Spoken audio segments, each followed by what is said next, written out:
The Long Way Home, Chapter 39, The Cost of Victory. The pirate vessel ground beneath Jason's feet. The boy turned his back on the poor man who had suffered so long. The man, what did the doctor say his name was? Connor, was it? Connor had his victory in death, and Jason had no intention of wasting it. He strode to the grub controller cowering in the corner, the thing that named itself Master, and set his jaw. That thing didn't have anything like arms, just its 5 articulated legs that it used to scuttle back and forth in what Jason imagined to be panic. He grabbed one of the scuttling legs and yanked it up. The creature came crashing down to the deck, and Jason felt the pressure behind his sinuses, not unlike building sneeze. The thing screeched in what could only be pain, and the pressure vanished. Jason began to drag the creature somewhere it could be contained for a while. Its remaining 4 legs scrabbled for purchases, the whole way to the hangar deck where the Longway's corpse rested. But apart from sending the detritus littering across the deck, clattering in all directions, it had no effect. Once he had secured it in an airlock, Jason stared at the control panel. It would be so simple to be rid of the creature. Just slight pressure and one button. Jason watched it scuttle in tight circles within the airlock through the viewport in the inner door. It would be so simple, and not even Vincent would need to know. There was another feeling of pressure behind his sinuses, and the creature shuddered and slumped to the deck as it vanished again where it writhed in pain.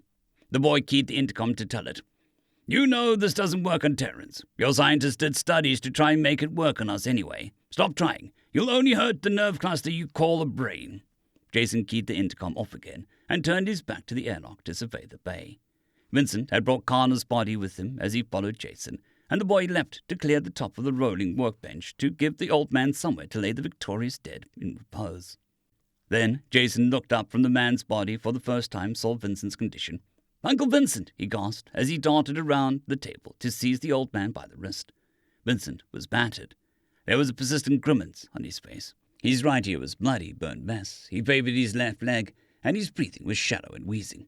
"You're hurt. We need to get you looked at."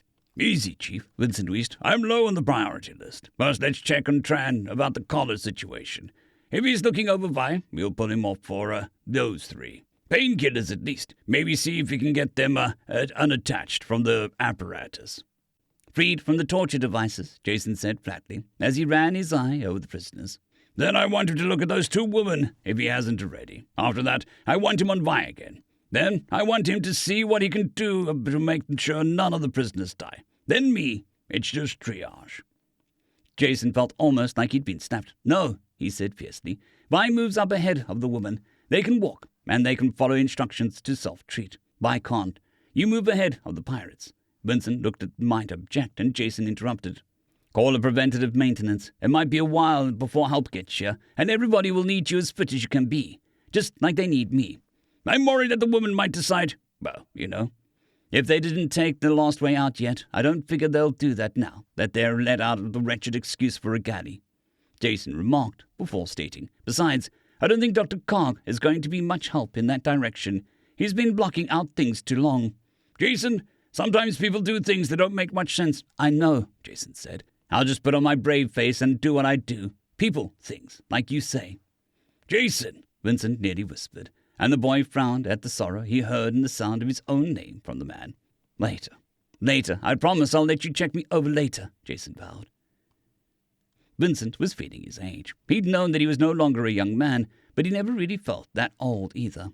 However, a couple cracked ribs, a rocked noggin, along with some burns and a sprained knee, were enough to make even the most active man his age feel the years gone by. His physical discomforts was not his concern, however. First in his thoughts was the chief's well-being.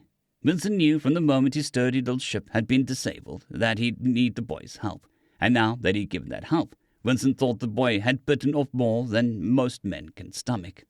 Even with his decades of experience hunting pirates, this ship had managed to show him something to twist his stomach and heart in new ways.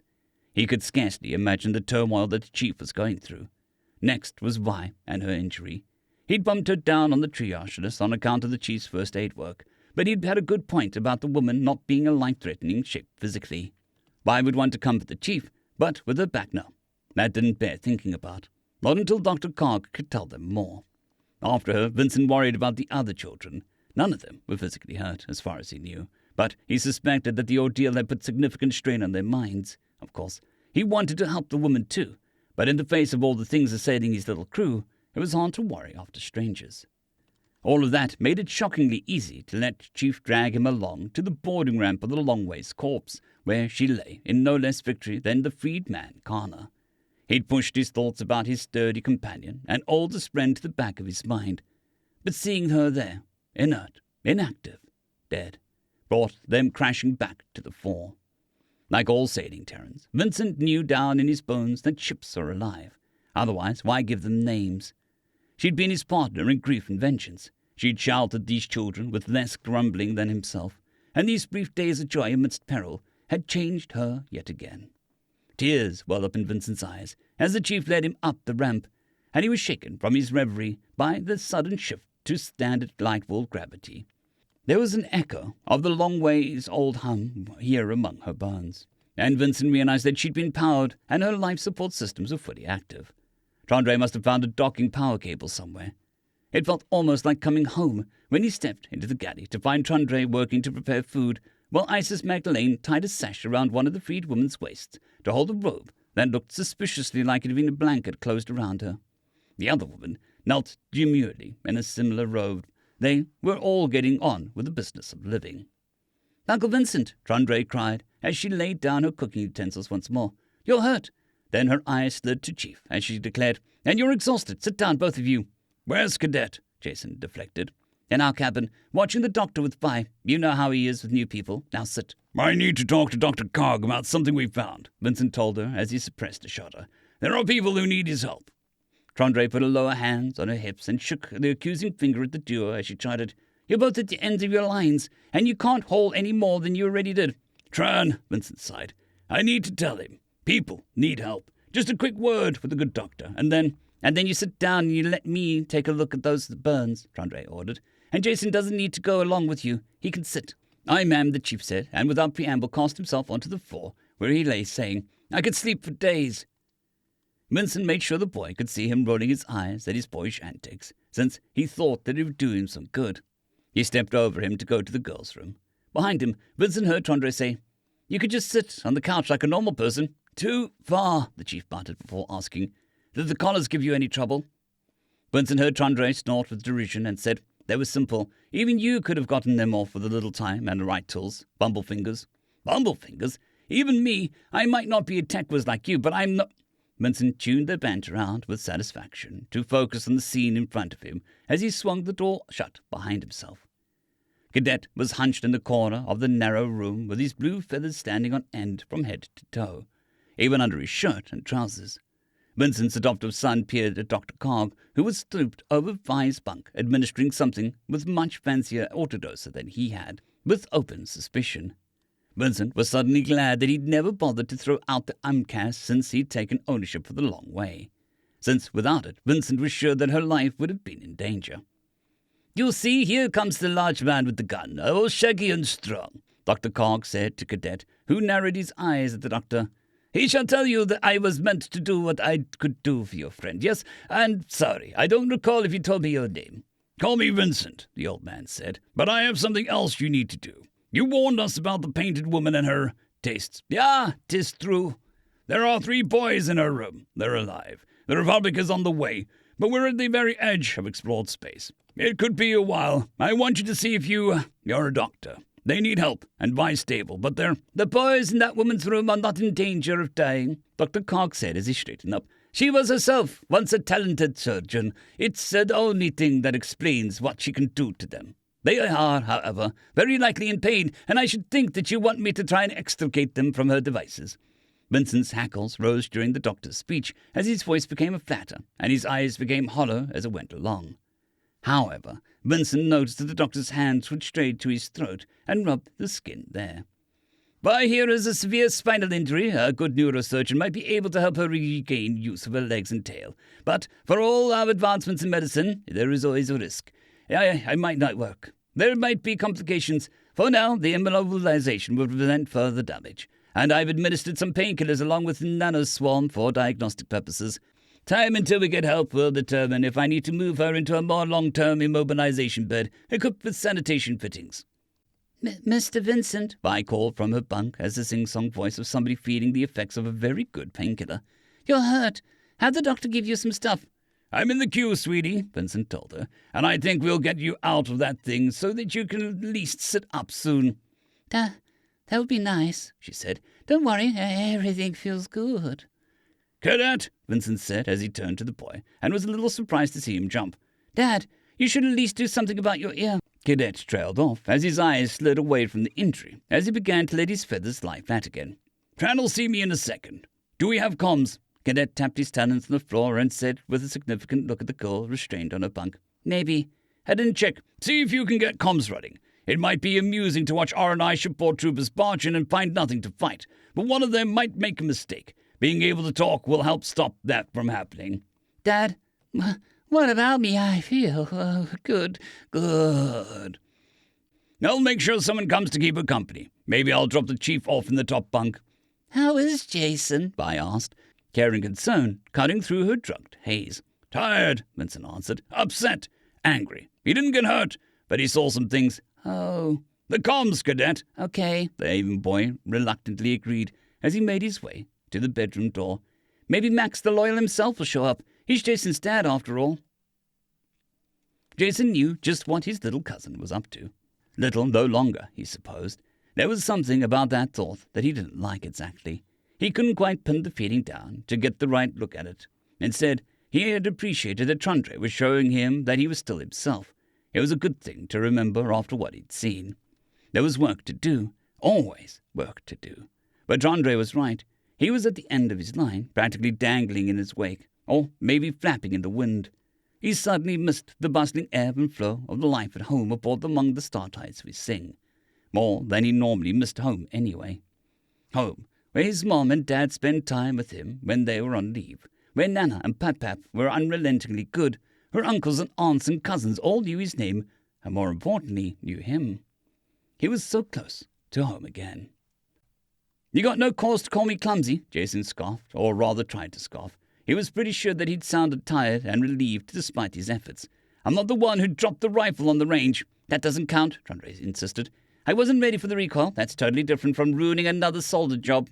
It wasn't ruin, Jason insisted in return, and was surprised to feel defensive over that nearly forgotten incident. It was just ugly. God himself made it work in spite of your ugly soldering. A real-life miracle. Sure. God would just use a miracle on my soldering, Jason sighed from the deck as he watched Dr. Cog step out of the girl's cabin. He made a mental note to find out from Vincent about what he said about Vi's broken back, which, of course, brought to mind the work there was to do. Thankfully, so far as he was concerned, he didn't have to pick himself up off the deck to get started. The boy cast his eyes where Isis Magdalene was quietly finishing up her emergency sewing project with a freed woman and said to them, My name is Jason, by the way. What are yours? The nearer the two flinched away, as if he'd shouted at her, while the further looked at the wide sleeve that Isis Magdalene had sewn for her before she pensively said, Rose. My name is Rose. Jason couldn't hear it, but he guessed that Isis Magdalene said something encouraging to the other woman, because she nodded despite keeping her eyes tightly pressed shut, and she said, Penelope. I'm Penelope. Nice to meet you, Jason said with a wide smile. It's a bit cramped in here, but you can stay as long as you need. Trandre suggested that we may sally forth to gather supplies, Isis Magdalene said as she stepped back to admire her work. I should like to have more fabric to use. I'm hoping we're not too long here enough to worry about that, Jason quickly said, as he propped himself up on his elbows to find Dr. Cog trying unobtrusively to sidle around him. So you are Jason, the doctor said as Jason obligingly cleared the way. I'm told that you are the one who did the first aid for the young lady Vi, for the prisoners. Very good work. I'm responsible for poking a bunch of holes in those pirates in the first place, Jason sighed. So I figure it evens it out at best. Talk to a soldier about whether you did a good job shooting, Dr. Cragg retorted. I'm a doctor, and not a military one at that. In any case, I admit I did not care much about the prisoners. Turn in and turn about, you see. I was speaking about your young lady Vi. Good use of the suture part, and the wound was deep and dangerous, and immobilization was the correct decision. I understand the injury occurred during freefall. This is very dangerous for spinal injury since it is much harder to predict and account for movement without gravity. I say this with good work. Thank you, Doctor, Jason said. I don't mean to be flippant. I'm just tired. Your young lady Vi is very cheerful despite her injury, infectiously so. I look forward to returning to helping her after this grim work." Jason watched him leave and tried to ignore the pit of horror in his stomach opening up. The boys the doctor was on his way to attempt to help would be another problem for Jason to deal with. He didn't want any of the other kids to see what had been done to them. But if Vincent was right and they could be helped, then they'd need more than just medical attention. Then there was the fact that they were running short within the remains of the long way. When Rose and Penelope would need somewhere to sleep while they waited. There was no way in hell Jason required them to trudge the way back through their former prison, and he'd not make them deal with seeing the pirates that had tormented them, not even imprisoned as they were. "Work, work," the boy grumbled to himself as he shakily struggled to his exhausted feet. "Jason!" Isis Magdalene snapped, and the shock of her raising her voice to him nearly sent Jason crashing down to the deck again as she went on. "Tundra is right, you are exhausted. You have just come through a battle with cruel and evil foe, and though you stand now, you cannot waste your victory on denying yourself the rest that you have earned. I shall restrain you if I must." Between the heat of her voice and the judgment of Tundra's gaze, Jason muttered, "Work can wait," before he tottered to the sofa to crash to a slightly more comfortable seat than the deck. It was then that Jason watched Cadet stalk to the bridge, muttering something about running some kind of checks, quickly followed by Vincent, who limped over to the sofa and eased himself down beside Jason. There was an hour's worth of commiseration with Jason's weariness and the old man's grunt, and a similar amount of sympathy in Jason's answering grunt. However, Tundra immediately laid down her cooking and said, "Isis Magdalene, would you please take over this? I need to look over Uncle Vincent." "Of course," the young lady said, as she gracefully rose to do as bidden. Then Tundra was upon Vincent, cleaning the burned hair and scrubbing blood away from his mangled ear. "I think that most of your ear is gone," she muttered as she gently dabbed at it. "It looks like it was cauterized. What hit you?" "Broken plasma axe," Vincent growled hollowly. Or at least it sounded hollow to Jason, like it came from a ways down the length of the echoing tunnel. "Stars! I'm glad it didn't take off more," Tundra blurted out, and she likewise was starting to sound distant to Jason. He idly wondered why it was getting harder to focus on the two doggo women eyeing him with something behind their eyes. Was it curiosity? Maybe disbelief. "I have some cracked ribs. Not much to do for those except take some painkillers and be careful. And a sprained knee. I should have a compression brace in the first aid stuff," Vincent reported to his self-appointed medic, and Jason at last realized that he was falling asleep where he sat. He thought about trying to prop his eyes open, but the idea quickly slipped away from him. Vincent wasn't surprised to notice Chief slumped into slumber beside him on the sofa. They had a job of work done, as the old man's father used to say, and he wanted to rest his old bones too. However, there was a slight issue that Tundra pointed out. "I don't think it's a good idea to put a compression brace over your armor, and maybe you want to shower anyway. Just be careful of the ear." "That's a good plan," Vincent sighed before he pried himself out of the sofa's clutches. Then, casting a glance to the chief, he asked, "Tran, you mind letting him borrow your bunk for a nap?" "No problem, but even in this gravity is too heavy for me. Maybe if—" However, Vincent was already stooping to cradle the boy in his arms. The old man saw the girls' disapproving glares, remarkably including Rose and Penelope, and he said, "It's not so bad in light world standard. It's not that far." He shrugged off their disapproval to limp his way to the girls' room, where he struggled to lift Jason's slumbering form to the top bunk. The boy didn't stir. Vincent was reminded of the day he'd met the boy, ready to throw hands in a losing fight just to give his friends a few more seconds to free from harm. He was reminded of how unfair his original opinion was. He was reminded of the day he lost Cal. He was reminded of smoke on the wind, of blood on the snow. He limped out of the girls' room without waking either Jason or Vi, thinking about the sweetness of new joy mingled with old grief on his way to the bathroom. One hot shower later, and Vincent was in his own bedroom, clad in naught but a towel, as he tried to stretch the creak out of his joints. His fur was still damp. He peered out the viewport at the pirate vessel's hangar bay with a twist of uneasy disgust. He could even see some of the prisoners secured to the machinery.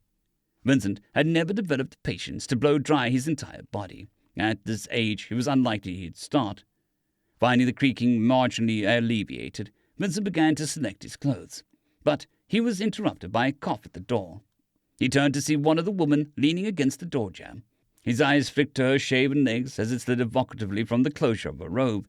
She deliberately let her robe fall to her left shoulder and said in a husky voice, I never did get your name, hero. Vincent schooled his eyes to keep from falling into her bed clavicle. Despite the fact that the pirates had shaved her from head to toe, he knew she was a shapely body. He'd seen everything there was to see in the pirate's galley, after all. Thinking about the marks across her body with that Isis Magdalene's handiwork concealed put an angry edge in his voice that he didn't entirely succeed in concealing. My name is Vincent. I'm in the middle of trying to get dressed. I'm Rose, the woman said as she took a swaying step into Vincent's room. Getting dressed can wait. There was a hungry smoke in the woman's voice as she said the word, wait. Vincent, hand shot to the edge of the towel in an instinctive gesture of protection. He found himself strangling the overlapping holding the towel in place. Vincent's heart pounded in a nervous tattoo against his ribs and asked, wait for what? For gratitude, she said, as she laid a finger on Vincent's chest and drew her finger along the old scar there. For... Vincent found that he had taken her by the wrist with his free hand. He swallowed hard and ordered his breathing to return to normal. Stop, he commanded. Stop this. You don't owe me a damn thing. Least of all that. You're a woman grown and a Terran. Your blood remembers when the ancestors coursed beside the humans on the hunt in the days before houses, and you have no need to trade in the ancient dignity for safety. You have it already. Please stop. The thought that Vincent hadn't been with the woman since Carrie died came to Vincent. So, too, there came the memories of his time with his wife. I was more beautiful before, Rose crooned at him, but I can see that you want me. Anger rose in Vincent's throat as he commanded again, Stop this! Stop it right now, and remember who you are. Do not give away what the pirates tried to steal. Do not treat me like some merchant of flesh, like I'd be willing to trade like this, like I'd behave like a pirate. My own dignity would also be tarnished. You are no product. I am not a resource. Rose recoiled as if Vincent had snapped her, and he released her wrist, and she reeled back and turned away to hide the tears as she welled up and fell. I'm still beautiful, she croaked. It is why they took me. My fur will grow back, and the welts will go away. I'm still beautiful. Your beauty is deeper than that, Vincent said soothingly, as he stepped forward to draw the rope back over her bare shoulder. And there is more between man and woman than lust. If I'm going to be with a woman again, I want it to be because she wants me for me, not because she thinks she owes me, not because she thinks she can trade her body. I might want you for you, Rose pleaded as she turned to look at him. You don't know that. Maybe you will, one day. But you don't know me yet. We only just met today. Rose sniffled and sobbed before she declared through her tears, This was a mistake. A small one, Vincent said. And I understand. Really, I do. But, I do still need to get dressed. Oh, she said as her ears perked up, and her tail wasn't quite so tucked. Right, yes, dressed because you're naked. Vincent just stood there, looking at her awkwardly until she shuffled away. When she was gone, he sank down to sit in his bed with an exasperated sigh. Once she's back to civilization, she'll want a younger man anyway, he chided himself. Don't go thinking maybe over something any woman with sense would pass up. End of chapter.